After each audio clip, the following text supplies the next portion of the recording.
Price Lord. எனக்கு அன்பான தேவ ஜனமே, ஆண்டவராகிய இயேசுவின் நாமத்தினாலே உங்களை வாழ்த்துகிறேன். தேவனாகிய கர்த்தர் உங்களை ஆசீர்வதிப்பாராக. இந்த நாளிலும் நம்முடைய தியானத்திற்கென்று 1 நாளாகமத்தின் புஸ்தகத்தில் 28ஆம் அதிகாரம் 10வது வசனத்திலே வாசிக்கிறோம். இப்போதும் எச்சரிக்கையாயிரு, பரிசுத்த ஸ்தலமாக ஒரு ஆலயத்தை கட்டுவதற்கு கர்த்தர் உன்னை தெரிந்து கொண்டார், நீ திடன் கொண்டு அதை நடப்பி என்று சொன்னான். The Lord has chosen thee to build a house for the sanctuary. Be strong and do it. எனக்கு அன்பான தேவ பிள்ளையே, தேவ ஜனங்களே, தேவனாகிய கர்த்தர் தம்முடைய வேலைகளை செய்யும்படியாக நம்மை அவர் தெரிந்து கொண்டார். He has chosen you. You are the chosen vessel. அவரால் தெரிந்து கொள்ளப்பட்ட பாத்திரமாய் நீங்கள் இருக்கிறீர்கள்.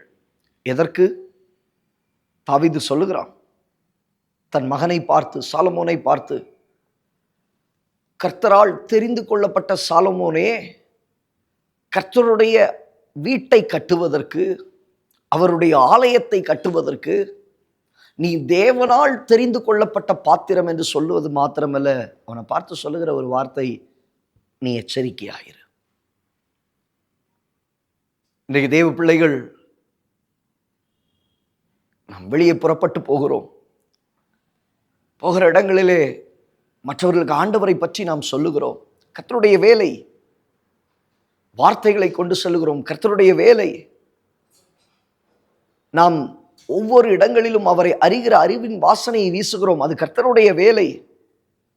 ஆண்டவர் சொல்லுகிறார், இவைகள் எல்லாவற்றிலும் நீ எச்சரிக்கையாயிரு. காரணம் என்ன? கர்த்தருடைய ஆலயம் உன்னை கொண்டு அது கட்டப்பட வேண்டும், உன் மூலமாய் அது கட்டப்பட வேண்டும். வசனம் சொல்லுகிறது, ஆகையால் எச்சரிக்கையாய் இருந்து.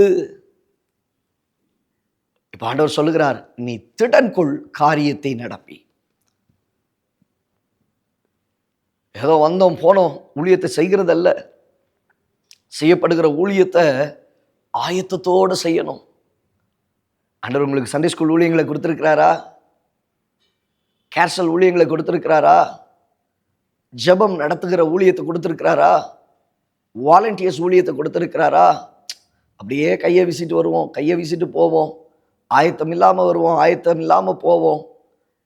அது பாடுகிற ஊழியமாக இருந்தாலும் சரி, இசை வாசிக்கிற ஊழியமாக இருந்தாலும் சரி, எல்லாவற்றிலும் நீ கவனமாக இருந்து, எச்சரிக்கையாக இருந்து, நீ திடன் கொண்டு காரியத்தை என்ன செய்ய வேண்டுமாம்? நடப்பிக்க வேண்டும்.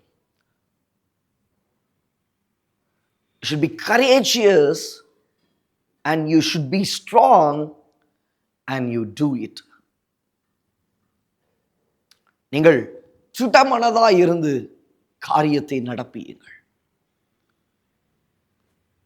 கர்த்தருக்குள்ள திடப்படுத்தப்படுகிறது அவசியம். கர்த்தருக்குள்ள உறுதியாக்கப்பட வேண்டியது அவசியம். கர்த்தருக்குள்ள நீங்க பலப்பட வேண்டியது அவசியம். ஆயத்தத்தோடு வரணும். அதனாலதான் ஆலயத்தில் அடுத்த நாள் ஆராதனைக்கு முந்தைய நாளில் வாலண்டியர்ஸ் கூடி ஜெபிக்கிறோம், சர்ச்சை கிளீன் பண்ணுறோம், ஆயத்தப்படுத்துகிறோம். பாடகர் குழு, இசை வாசிக்கிற குழுக்களோடு கூட ப்ராக்டிஸ் பண்ணுறோம், உட்கார்ந்து ஜெபிக்கிறோம். காரணம் என்ன? நாம் திடன் கொள்ளுவதற்கு ஏதுவாக, ஆயத்தப்படுவதற்கு ஏதுவாக, என்னை நான் ஆயத்தப்படுத்திக் கொள்வதற்கு ஏதுவாக கர்த்தர் சொல்லிட்டார். கர்த்தருடைய ஆலயத்தின் வேலைகளை எடுப்பித்து கட்டுவதற்கு ஏதுவாய் நீ எச்சரிக்கையாயிரு. தேவனால் தெரிந்து கொள்ளப்பட்ட பாத்திரம் நீ. தேவனால் தெரிந்து கொள்ளப்பட்ட பாத்திரம் நீ. கேர்சல் ஊழியத்தை பண்றதா இருந்தாலும் கவனமா, ஜாக்கிரதையா, எச்சரிக்கையா இருந்து ஜெபத்தோடு போங்க, ஆயத்தத்தோடு போங்க. வாயில வந்ததை போய் பேசிடலாம் நினைக்காதீங்க, வாயில வரதை செய்யலாம் நினைக்காதீங்க. தேவனாகிய கர்த்தர் உங்களை பலப்படுத்துவாராக. யோசுவாவே, யோசுவாக்களே, சாலமோன்களே, தாவீதுக்களே, கர்த்தர் உங்களை திடப்படுத்தி நடத்துவாராக. Be courageous and be strong and you just do it. God will make it into form. பலங்கொண்டு திடமனதாய் இருந்து காரியத்தை நடப்பியுங்கள். தேவன் அதை கைகூடி வர பண்ணுவார், கைகூடி வர பண்ணுவார். தேவனாகிய கர்த்தர் உங்களோடு இருந்து நடத்துவார்.